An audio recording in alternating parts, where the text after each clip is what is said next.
Матриц. Хүснэгтэн мэдээллийг ингэж бичгийг матриц гэж нэрлэв. Энэ матрицын хувьд 2 мөртэй 3 багантай байна. Энэ бас л матриц мөн. 1 мөртэй 3 багантай.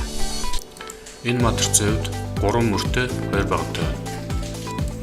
Ерөнхий тохиолдолд А матриц нь А1-ийн 1, А1-ийн 2 гэх мэтлэн А1-ийн n, А2-ийн 1, А2-ийн 2 гэх мэтчлэн А2-ийн n гэх мэтлэн доошоо явсаргууд m-р мөрний AM1, AM2 гэх мэтлэн AMn байсан гээ. Энэ матрицын хувьд m мөртэй n багантай байна. Ийм учраас хэмжээс нь mn ахна. Энэ матрицын e-р мөрний g-р элементийг AEG гэж тэмдэглэж болно. Дугаарлалтын эхний тоон мөрийн дугаарыг, дараагийн тоон багны дугаарыг хэлдэг.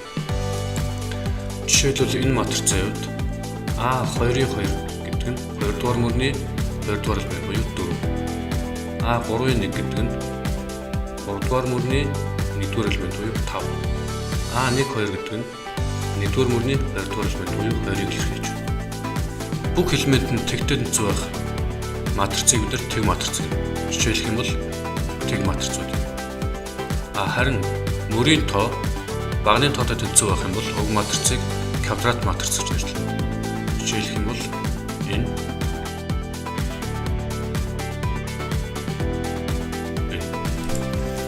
эхнийх нь 2 мөртэй 2 багантай. Дараагийнх нь 3 мөртэй 3 багантай. Дээр бичигдсэн ерөнхий тохиолдлын хувьд mn2 нь тэнцүү байх юм бол квадрат матриц болно. Хэрвээ 2 матрицын хэмжээсүүд нь адилхан бөгөөд харгалзах элементүүд нь хоорондоо тэнцүү байх юм бол уг 2 матрицыг тэнцүү матриц гэж нэрлэнэ. Жишээлх юм бол энэ матрицын хувьд бүх элементүүд нь тэнцүү учраас тэнцүү матриц мөн. Энэ ч мөн адилхан. Матрицуудын нэмэх үйлдэл зөвхөн хэмжээс нийтлэн байгаа матрицуудыг л хооронд нэмж болно. Нэмэхдээ харгалзах элементүүдийг нэмээд шинэ матриц үүсгэх нь энэ үүссэн матрицаа өгөгдсөн матрицуудын нийлбэр гэж нэрлэнэ. Жишээлбэл энэ матрицуудын хэмжээс нь адилхан байгаа учраас нэмж болно. Нийлбэр матрицын хэмжээс нь адилхан 2, 3 гэсэн хэмжээтэй байх бөгөөд эхний матрицын 1-р мөрийн 1-р элемент дээр 2-р матрицын эхний мөрийн 1-р элементийг нэмсэнтэй тэнцүү байна. 1-р хас 3-ыг нэмээд хас 2.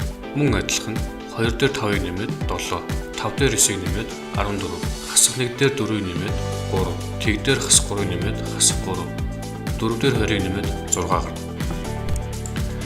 Энэ хоёр матрицын хувьд ч адилхан юм. Харгалзан нэмээд ийм нийлбэр матриц гарч ирнэ. Матрицуудын нэмэх үйллийн чанарууд.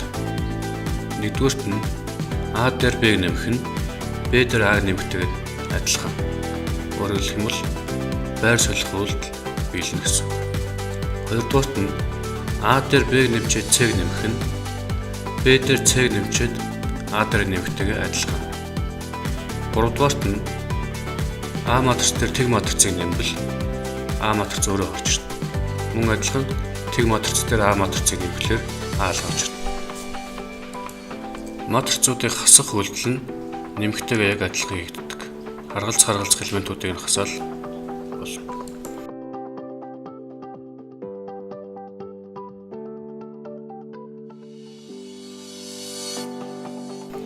Матрицыг тоогоор үржүүлэх.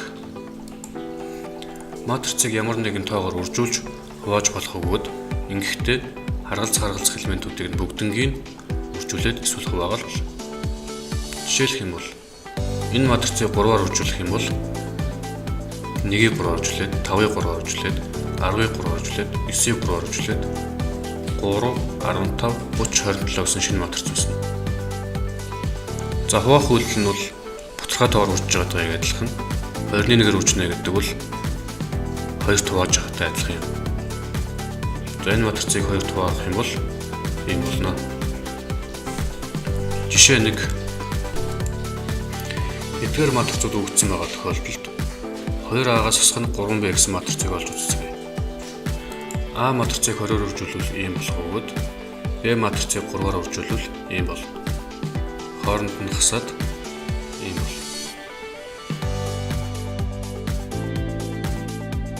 Б матрицыг 4-оор үржүүлэх юм бол элемент болгоныг 4-оор үржүүлээд ийм бол. Харин А дээр Б-г нэмж болох уу? А матриц 2 3 гэсэн хэмжээстэй, Б матриц 3 2 гэсэн хэмжээстэй. Ийм учраас угаар матрицын хооронд нэмэх боломжгүй юм. Жишээ 2. А нэм, Б нэм ба А Б-ээр нь тэнцүү гэж өгөгдсөн бол X, Y тоонуудыг ол. За матрицууд тэнцүү учраас харгалзах элементүүд нь тэнцүү байх ёстой гэдгээс А-гийн 1-1, Б-гийн 1-1 тэнцүү. Эндээс бодох юм бол X тэнцүү 1 гараад ирнэ.